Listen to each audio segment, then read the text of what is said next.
महर्षि दधीच की तपोभूमि मिश्रिक का दधीच कुंड वह तीर्थ है जिस तीर्थ में 3 लोकों के तीर्थों का जल मिश्रित होना माना जाता है। मान्यता है कि जो श्रद्धालु यहाँ आकर तीर्थ के जल में डुबकी लगाता है उसे सभी तीर्थों में स्नान करने का पुण्य फल प्राप्त हो जाता है। लेकिन यह तीर्थ उपेक्षा का दंश झेल रहा है। दधीच कुंड तीर्थ में जल निकासी की कोई व्यवस्था न होने के कारण तीर्थ का जल दूषित रहता है। शायद यही वजह है कि दधीच कुंड तीर्थ में मछलियों के मरने की खबरें आए दिन सुर्खियां बनती है।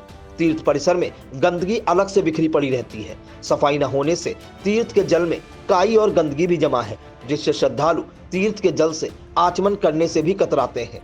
तीर्थ में जल फिल्टर करने के लिए लगवाई गई मशीनें भी बंद पड़ी हैं। यह तब है जब योगी सरकार तीर्थों और मंदिरों पर सफाई व्यवस्था को लेकर आए दिन निर्देश देती रहती है। मिश्रिक नैमिषारण्य के विकास के लिए तमाम घोषणाएं भी योगी सरकार ने की हैं। महर्षि दधीच आश्रम के महंत देवानंद गिरी और पुजारी राहुल शर्मा ने कई बार प्रशासनिक अधिकारियों से व्यवस्थाओं को दुरुस्त करने की मांग भी की, लेकिन कोई ध्यान नहीं दिया जा रहा।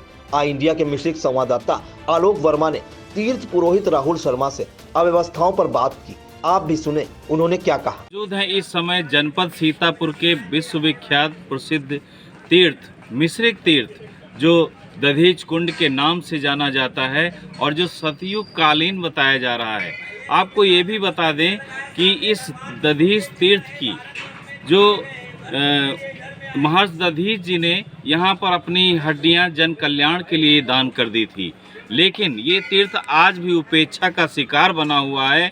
यहाँ पर जो जल है उसकी अभी तक न जल निकासी की व्यवस्था हो पाई और जो लोग मार्जन करने के लिए आते हैं वहाँ वो गंदे जल से यहाँ पर मार्जन कर रहे हैं। हमारे साथ इस समय यहाँ पर तीर्थ पुरोहित राहुल शर्मा जी हैं। मैं उनसे बात करूंगा कि यहाँ की क्या स्थिति है और आखिर ये क्यों उपेक्षा का शिकार बना हुआ है।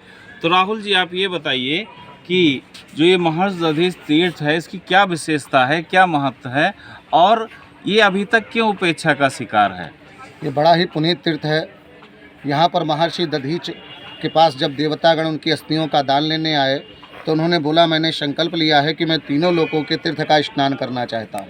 तो देवताओं के द्वारा तीनों लोकों के तीर्थों को ला करके यहाँ एकत्रित हुआ, जिसमें 84 कोसी परिक्रमा के बाद दधीच जी का अभिषेक हुआ। तब इस कुंड की उत्पत्ति हुई जिसका नाम मिश्रित तीर्थ दधीची कुंड के नाम से जाना जाता है। ये विश्वविख्यात प्रथम सतयुग ऋग वैदिक काल का तीर्थ है। सृष्टि के कल्याण यहीं से हुआ। त्याग और धर्म की अनूठी कहानी लिखी गई महर्षि दधीच के द्वारा और ऐसे तीर्थ की उपेक्षा होती चली जा रही है। हमारा तीर्थ जो विश्व का सबसे अलग तीर्थों में एक है कि आप अन्य तीर्थ में जाते एक पूर्ण प्रदान होता है, यहाँ समस्त तीर्थों का पूर्ण इस तीर्थ से प्रदान होता है। यहाँ पर जल जो है ये आप बताते हैं कि लोग की आचमन के लोग नहीं रह गया है, बहुत गंदगी है और काई भी व्याप्त है। इस संबंध में क्या कहना? जी बिल्कुल सत्य बताते हैं लोग। इसमें स्नान करने का विशेष महत्व है, पर आज ऐसा समय आ गया है कि यहाँ जो श्रद्धालु आते हैं इसका मार्जन करने के लिए भी कतराते हैं। मोटी मोटी काई जम रही है, जल बदबू देने लगा है, जल स्तर कंटिन्यू घटता चला जा रहा है। जल निकास ना होने के कारण इसमें जो मशीनें पड़ी हैं वो भी फेल हैं और यहाँ जो रेलिंग लगाई गई वो भी टूट के गिर रही है। जानवर आकर के गंदगी करते हैं। जल इतना दूषित हो चुका है कि जल अपनी जगह से स्मेल आने लगी है, जिसके कारण श्रद्धालु नज़दीक जाते हुए भी कतराते हैं। तो आपको अभी राहुल शर्मा ने बताया कि किस तरह से यहाँ पर लोग जल आचमन करने से भी कतरा रहे हैं और जिस तरह से ये दधीच तीर्थ की महत्व यहाँ पर व्याप्त है और बताते हैं कि लोग कि महर्षि दधीच ने जन कल्याण के लिए अपनी हड्डियाँ दान दे दी थी। जब देवताओं ने राक्षसों से तंग आकर यहाँ पर हड्डियों के लिए याचना की और हड्डियाँ लेकर गए, यहाँ पर उससे यंत्र बनाए गए और उससे जो है राक्षसों पर विजय प्राप्त की। आज इस ये जो विश्वविख्यात महर्षि दधीच कुंड है वास्तव में दुर्दशा का शिकार बना हुआ है। अब देखना ये है कि क्या इस दधीच कुंड की ओर जो लोग जिम्मेदार हैं क्या इस ओर अपना ध्यान आकर्षित करते हैं या नहीं। बताते चले कि महर्षि दधीच की पावन तपोभूमि मिश्रिक हमेशा त्याग और तपस्या का स्थल रहा है। यहाँ स्थित दधीच आश्रम और कुंड को सतयुग कालीन होने की मान्यता मिली हुई है। यही वह भूमि है जहाँ महर्षि दधीच से अस्थियां दान लेने के लिए देवताओं को याचक बनकर आना पड़ा था। मिश्रिक तीर्थ क्षेत्र के और भी तमाम पौराणिक मान्यताएं हैं। 84 कोसी और होली परिक्रमा मेला की तैयारियों को लेकर अभी 4 दिन पूर्व डीएम अनुज सिंह ने अधिकारियों संग बैठक कर दिशा निर्देश भी जारी कर चुके हैं। ऑल इंडिया द्वारा दधीच कुंड तीर्थ पर व्यवस्थाओं का जायजा लिए जाने के बाद सोमवार को एसडीएम अजय कुमार त्रिपाठी ने तीर्थ का निरीक्षण किया और आवश्यक निर्देश दिए। तीर्थ का दर्शन करने आए जनपद एटा के दर्शनार्थी पुष्पेंद्र कुमार ने ऑल इंडिया से क्या कहा, उसे भी सुन लीजिए। मेरा गांव जहां भगवान श्री कृष्ण ने रुक्मिणी जी के साथ शादी रचाई थी वो पटना पश्चिम बिहार है, जहां से 2 किलोमीटर की दूरी पर मेरा गांव गणेशपुर पड़ता है, जो तहसील जलेसर विकासखंड अवागढ़ थाना व तहसील जलेसर जिला एटा उत्तर प्रदेश के अंतर्गत आता है।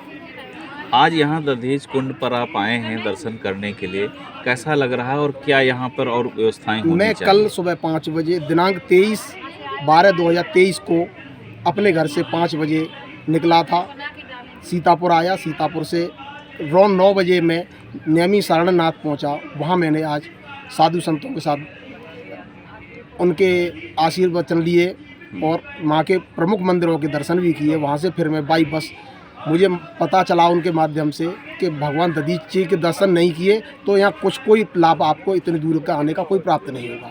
फिर मैं यहाँ आया तो यहाँ हमारे वर्मा जी पत्रकार महोदय से मुलाकात हो गई और यहाँ आकर के मुझे बहुत अच्छा लगा। मैं भी सोचता हूँ कि हे भगवान, हमें भी ऐसे माता पिता के पुत्र होना चाहिए जो हमारी शरीर का कोई अंग काम आ सके।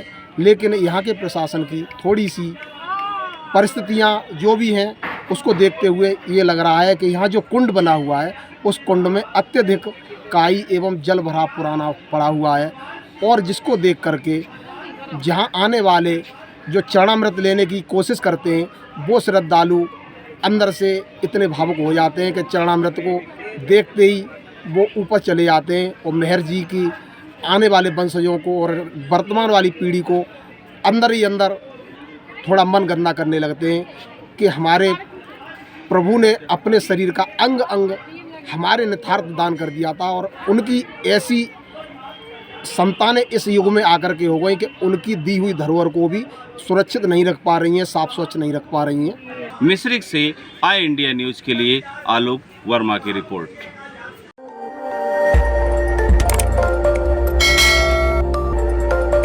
खबर आपकी, नजर हमारी। देखते रहिए ऑल इंडिया।